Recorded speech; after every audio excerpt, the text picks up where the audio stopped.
శ్రీమాత్రే నమః. అమ్మవారి పాదాలు పట్టుకుంటే అమ్మవారి అనుగ్రహం ఎలా ఉంటుంది అనేది ఈ వీడియోలో 2 ఉదాహరణలు చెప్తాను. మన ఛానల్లో ఎన్ని చెప్పుకున్నామో అమ్మవారి లీలలు, మనం భక్తిగా ప్రేమతో ఇంకా పూర్తిగా అన్ని విషయాలు వదిలేసి నీ పాదాలని నా హృదయంలో ప్రతిష్ఠించుకున్నాను, నువ్వు తప్ప నాకు ఇంకెవరూ లేరు, నువ్వే నన్ను కాపాడు, నువ్వే నన్ను రక్షించు అని సర్వస్వ శరణాగతి చేస్తే అమ్మవారు మన కోసం వచ్చేస్తారు. మనం ఎటువంటి విపత్కర పరిస్థితుల్లో చిక్కుకున్నా సరే మనల్ని దాని నుంచి బయట పడేస్తారు. అది అమ్మ అంటే. అమ్మ కడుపు తడిమి అన్నం పెడుతుందట. నా బిడ్డ ఆకలిగా ఉన్నాడు కదా, నా బిడ్డ ఇంకొంచెం తింటే ఆకలి తీరుతుంది కదా అని అడిగి అడిగి కొసరి కొసరి పెట్టేదే అమ్మ. అమ్మ ఎలా అయితే మనల్ని కొసరి కొసరి తినిపిస్తుందో అమ్మవారు కూడా అంతే. మనం ఒక్కసారి అమ్మవారి పాదాలు పట్టుకుంటే అమ్మవారు కూడా మన గుండెల్లోకి వచ్చి కూర్చుంటుంది అమ్మ. ఒకసారి పరమాచార్య స్వామి వారు భక్తులు అనమాట. ఆ కుటుంబం అంతా ఒక 7 ఏళ్ల అమ్మాయి, ఇంకిద్దరు మనుషులు, అంటే వాళ్ళ నాన్నగారు ఇంకొక ఆయన ఎక్కడికో వెళ్తున్నారు. ఒక చోటేమో కారు ఆపుతారనమాట. ఈ ప్రయాణం మధ్యలోనే ఆపి వాళ్ళ నాన్నగారు ఏం చేస్తారంటే, 7 ఏళ్ళ అమ్మాయి వాళ్ళ నాన్నగారు ఏం చేస్తారంటే రోడ్డు క్రాస్ చేసి అటువైపు వెళ్తారు, ఎవరితోనో మాట్లాడడం కోసం అనమాట. సరే, ఈ పిల్ల కాసేపు ఆడుకుంది. ఎంతసేపటికి వాళ్ళ నాన్నగారు రాకపోతుంటే వాళ్ళ నాన్నగారి దగ్గరికి వెళ్ళాలి అని అనుకుంది. కారేమో రోడ్డుకి ఇటువైపు ఆపేసింది, వాళ్ళ నాన్నగారు రోడ్డు అటువైపు ఉన్నారనమాట. రోడ్డు క్రాస్ చేసుకుని వెళ్ళాలి. సరే, అమ్మాయి ఏం చేసింది, వెంటనే వాళ్ళ నాన్నగారి దగ్గరికి వెళ్ళడం కోసం కారు డోర్ తెరుచుకుని రోడ్డు క్రాస్ చేస్తుంది. కానీ అటు నుంచి వచ్చే వాహనాన్ని చూడలేదు. ఈ అమ్మాయి రోడ్డు క్రాస్ చేస్తుంటే ఆ వాహనం వచ్చి ఢీకేసింది. ఇంకా చూసుకోవాలి, ఇంకా అసలు ఆ అమ్మాయి ఇంకా బ్రతుకుతుందా లేదా అనే స్థితిలోనే ఉంది. మొత్తం రక్తం అంతా కారిపోయి వాళ్ళ నాన్నగారు వెంటనే అమ్మాయిని ఎత్తుకుని హాస్పిటల్కి తీసుకెళ్ళిపోతారు. హాస్పిటల్లో డాక్టర్స్ అంటారు, మేము హోప్స్ చెప్పలేము, ఈ అమ్మాయికి బాగా రక్తం పోయింది, ఆపరేషన్ వెంటనే చెయ్యాలి, చేసినా కానీ అది ఉపయోగం ఉంటుందా లేదా నేను చెప్పలేను, మీరు అన్ని హోప్స్ వదిలేసుకుని అప్పుడు మీరు ఆపరేషన్కి సిద్ధపడండి అని చెప్పి డాక్టర్స్ చెప్తారు. ఇంకా వాళ్ళ నాన్నగారు ఏమంటారంటే, సరే మీ ప్రయత్నం మీరు చేయండి అని చెప్పి ఒకసారి కామాక్షి అమ్మవారికి నమస్కారం చేసుకుంటారు. అప్పుడు ఏం చేస్తారు అంటే, వాళ్ళు పరమాచార్య స్వామి వారిని దర్శించుకోవటం కోసం వెళ్ళి ఈ జరిగిన విషయం అంతా చెప్తారనమాట. ఆయనకి తెలియదా ఏం జరిగిందో అని. అప్పుడు పరమాచార్య స్వామి వారు కుంకుమ ప్రసాదాన్ని ఇచ్చి రోజు ఆ అమ్మాయికి పెట్టండి అంటారు. అమ్మాయి ఏమో ఐసీయూలో ఉంది. సరే, కుంకుమని తీసుకెళ్లారు. ఐసీయూలోకి కుంకుమలు విభూదులు అవి తీసుకెళ్తాము అంటే కుదరదు, అసలు లోపలికి తీసుకువెళ్ళనివ్వరు. కానీ వాళ్ళు డాక్టర్స్ ని రిక్వెస్ట్ చేసి లోపలికి వెళ్ళి ఆ అమ్మాయికి ఆపరేషన్ అయిపోయిన తర్వాత నుంచి రోజు బొట్టు పెడుతున్నారు పరమాచార్య స్వామి వారు చెప్పినట్లుగానే. అలాగే ఆ కుంకుమ ప్రసాదాన్ని కూడా ఆ అమ్మాయి తలగడ కింద పెట్టారనమాట. వారం రోజులు అయిపోయింది. ఆ అమ్మాయి ప్రాణాలతో వస్తుందా లేదా అనేది ఎవరికి తెలియటం లేదు. పూర్తి కోమాలోకి వెళ్ళిపోయింది అనమాట. వారం రోజులు అయిపోయిన తర్వాత కోమాలో నుంచి బయటపడింది. బయటపడిన తర్వాత ఆ అమ్మాయి అడిగిన మొట్టమొదటి మాట ఏంటో తెలుసా, ఇప్పటి వరకు పట్టు చీర కట్టుకుని నా పక్కనే కూర్చుని నాతో మాట్లాడుతూ నాకు అన్ని ఇచ్చిన అమ్మేది అని అడిగింది ఆ పిల్ల. వెంటనే అక్కడ ఉన్న వాళ్ళందరూ ఆశ్చర్యపోయారు. అదేంటి, ఐసీయూలో ఉంది కదా, లోపలికి ఎవరు వెళ్ళలేదు కదా, మేము ఐసీయూ బయటే ఉన్నాం కదా, లోపలికి ఎవరో వచ్చారంటుందేంటి అని చెప్పి మొత్తం అమ్మాయిని అడిగితే ఆ అమ్మాయి వర్ణించి చెప్పింది. చక్కగా పట్టు చీర కట్టుకుని అమ్మవారిలాగా తనకి ఎలా సేవలు చేశారు అనేది వర్ణించి చెప్తుంటే అక్కడ ఉన్న వాళ్ళందరి కళ్ళల్లో నుంచి నీళ్లు వచ్చేసాయి.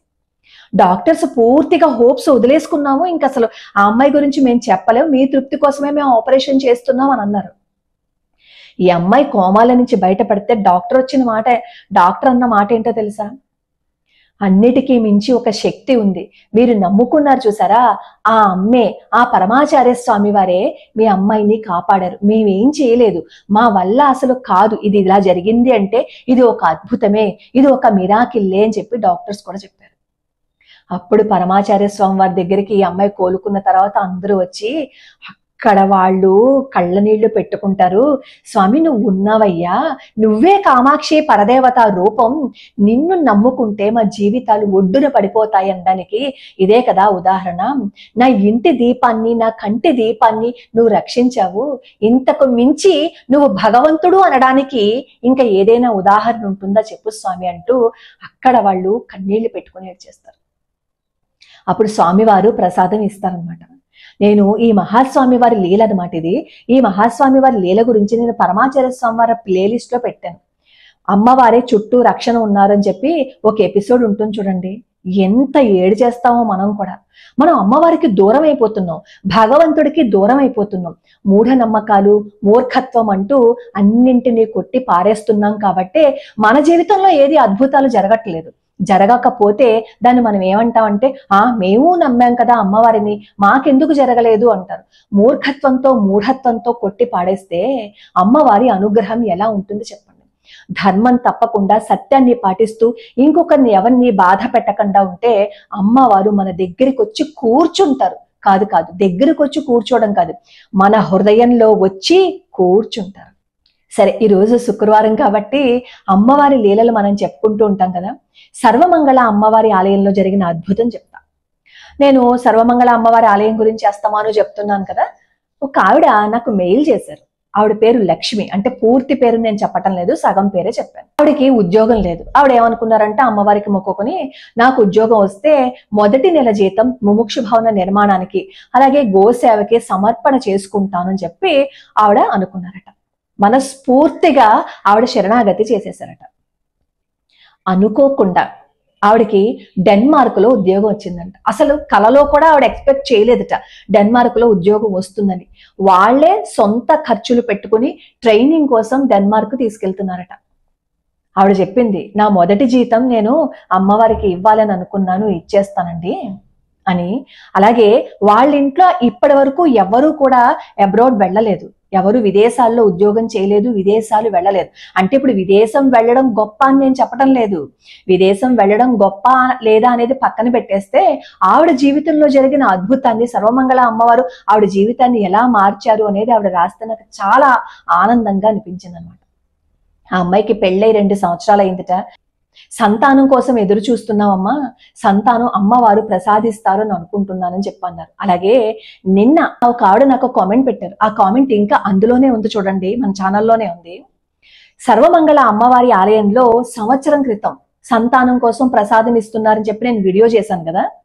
అప్పుడు ప్రసాదం తీసుకోవడానికి చాలా మంది వచ్చారు.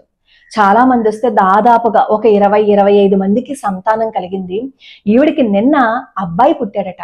ఆ అమ్మాయి రాశారు నాకు, పండంటి కొడుకు పుట్టడమ్మా, ఇది మీరు చెప్పడం వల్లే నేను అక్కడికి వెళ్ళాను, అమ్మవారు నాకు దయ చూపించారు, అమ్మవారి మహిమలు అంతా ఇంత చెప్పలేను, మీకు నేను నమస్కారం చేసుకుంటున్నాను అని చెప్పారు.